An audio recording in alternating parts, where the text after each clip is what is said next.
PG. Lola na yung katabi ko. Lolo na rin ang katabi ko. Lolo na. Okay na ba kami tumanda? May asim pa. May asim pa. May asim.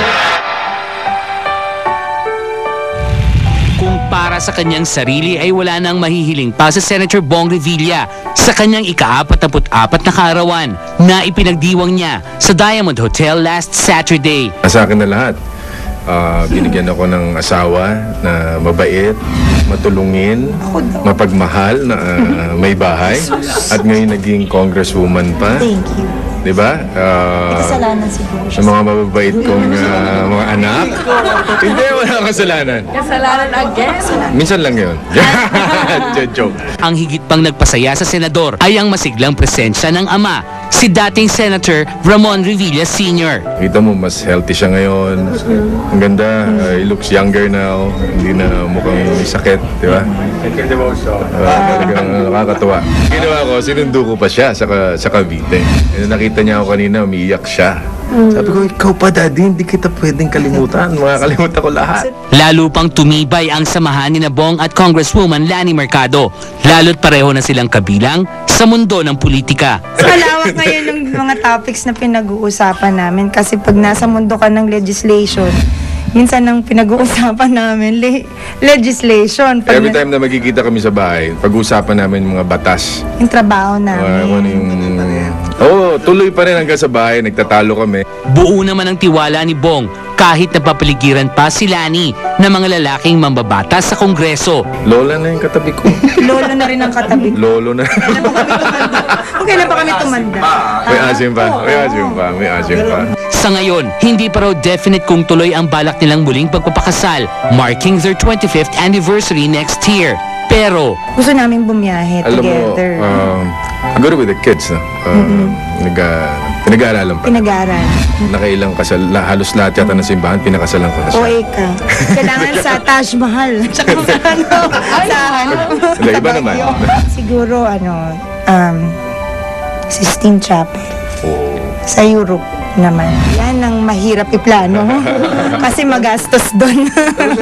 samantala, todo suporta naman si Bong sa planong pagtakbo ni Jolo bilang chairman sa darating na barangay elections. Susuportahan ko siya dahil ang nakikita ko sa kanya, kung ano yung pinagdadaanan ko, doon din siya pumupunta. No? Parang siya yung sumusunod sa yapak ko no? Siyempre isang malaking responsibilidad to, no? Dahil kumbaga iba to sa pagiging isang artista. Isang malaking responsibilidad ito dahil kailangan nating gampanan. Nagpapasalamat tayo sa mga kabarangay ko. Nagpapasalamat din si Jolo kay Rosana Roses dahil mas may panahon ng makakapiling nito ang anak nila ni Grace na si Gab. Papasalamat naman ako dahil kumbaga kay Tita Osang siya, lalong-lalo na kay Grace dahil pinaubaya sa amin si Gab. Basta pinapangako sa kanila, hindi ko mababayaan yung bata at palalaking ko na maayos. Maging ang pagpalaot na rin sa showbiz ng isa pang anak ni Bong na si Luigi ay suportado ng senador. Richie Revilla ang gagamiting screen name dito. Oo naman, wala namang problema. Kumbaga, paghilig yan ng bata, kahit anong itago mo, paghilig yun, pupunta, dun din pupunta ang bata. So, explore, hanapin niya kung saan siya mag-excel. Yan ang mahal. Actually, siya nagsabi sa akin kung gusto ko. And of course, ako naman, sige, pwede. Abangan mo na lang yung mga future projects. Paspasa naman ang pagsasapelikula ng Metro Manila Film Festival entry ni Bong kasama si Vic Soto sa Agimat ni Enteng. Basta abangan yung pelikula na yan, kakaiba. Totally different sa Panday. Gaganap bilang lead female star ang baguhang si Sam Pinto. Hindi kaya pagselosan ito ni Lani? Of course, I feel younger. Siyempre. Hindi, nakakatuwa dahil siyempre, mabibigyan natin ng break katulad ni Sam. Ito yung nakikita natin na maganda yung future din, yung kinabukasan sa showbiz career niya, no? Kita mo, magaling umarte. Pagkasilosan ni Lani, wala siya dapat pagsilosan. Ikaw Actually, ever since naman before, parang gentleman na siya. No, ever since naman, very charming. Nakuna na ba ang eksena nila ni Bossing? That will come. Pag ano. Hindi pa kayo Hindi pa na. No. Hindi pa namin Agimat muna. So, maaaring maglaban ng Agimat saka Enteng Kabisote. Maaaring magsama. Eto na, di ba dahil ako ang pinapadala sa kasal, binyag, libing, I am going to the Sistine Chapel kapag kinasal si Bong at saka si Lani. Hindi! Okay. Sa Bacoor na lang! Sa Bacoor, Cavite. Sa Bacoor na lang! Okay, eto na, sa aming dahu, pamintuang matine idol, chinaka ng people, that's so bad. Ano gagawin natin? I-rate sa aming daw, rated X! Happy Eto na. birthday kay Abby Nariata at kay Bong Lasso! Ay, Doktora Vicky Melo. Jake Tudusilias! Jake Tudusilias! Subject, Papi Pamintuan. Auctionary, pamintuan, long form of pamin, meaning beckiness who is making effort to looking like truling min.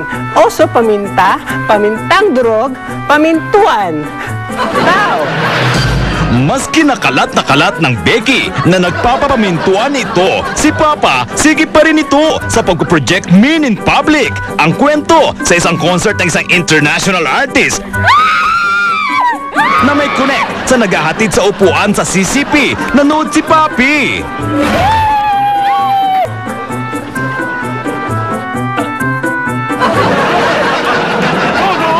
After the concert, isa si Papi sa mga celebs na tinututukan ng mga cam for reaction. Grabe!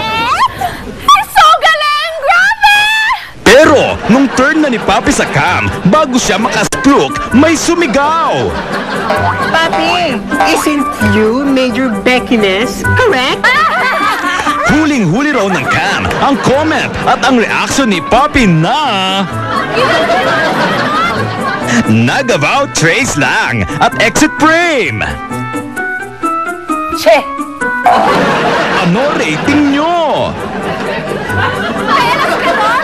Yes, why? So bastos you! Eh kay Papi, A for ate? Ate!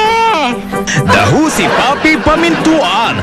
Sa line ng kanyang specialty, pwede siyang maging sirena. Pero meanwhile, isosyogo namin siya sa name song na Dencio Encarnacion. Yun na!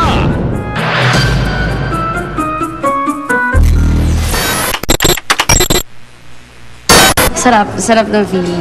First time ko rin ginawa ito. Naluha sa tuwa si Ina Asistio sa inihandang surprise birthday party ng kanyang boyfriend na si Mark Heras para sa kanyang 19th birthday na ginanap last Sunday sa Bistro R sa Tomas Morato. Ang alam ko may soft opening dito. Tapos kaya kanina galing kami sa Starbucks kung ano na pinagkakain ko. Sabi ko, hindi naman, hindi niya ako pinapansin, dire-diretso siya. So yun, pagpasok ka ng gulat. Mahirap pala. First time ko nag-try na, patulong ako kala Tita Nats, diba, sa buong family nga na mag-organize ng isang surprise party. Para something different naman na. Kasi parang, siyempre last year, debut niya. Tapos yun na, para maiba lang. Bukod sa surprise party, isang camera daw ang birthday gift ni Mark kay Ina. Ang nabanggit ko lang naman na gusto ko ng yung professional camera. So yun kanina, pinapunta niya ako sa basement ng GMA. Tapos yun, binigay niya sa akin yung camera. Not everyday naman kasi yung birthday. Once a year lang naman. So, parang why? Parang bakit di siya gawing special, diba? Parang ganun. Present ang mga kaibigan ni Mark at Ina sa nasabing party. Maging ang ex-girlfriend ni Mark na si Christine Reyes ay nandun din. At ayon pa nga kay Ina, close din daw siya sa ibang naging girlfriend ni Mark. Close talaga kami ni Christine. Opo. And, close kami na. Kaya talaga, no? After Lia.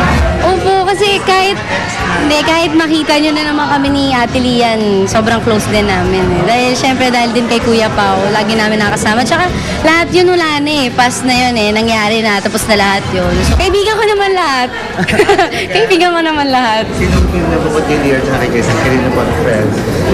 Kay Jen? Oo naman, kaibigan ko si Ate Jen. Bukod sa very understanding, wala pa rin daw hahanapin pa si Mark kay Ina. Kontento na, yun yung word kontento na ako. Sa ako, I'm happy kung ano yung meron ako ngayon. I'm happy na nakasama ko or na-meet ko yung family ni Ina. And naging super close ako sa kanila. So yun, ayun lang yung iniisip ko lahat ngayon. Ano naman kaya ang birthday wish ni Mark for his girlfriend? Sana mas maging maganda pa yung takbo ng career. And just be happy. Ano naman yung kailangan niya. Talagang be happy lang kung ano yung ginagawa niya. And be happy dun sa sa bawat araw na dumarating sa akin. Kasi sobrang saya lang. Hirap sabihin sa words, parang thank you lang masasabi ko. So thank you, kasi wala lang. May first time lang din na may gumawa sa akin ito eh. So parang sarap ng feeling. First time ko rin ginawa to. I mean, like, for Ina, first time ko ginawa to.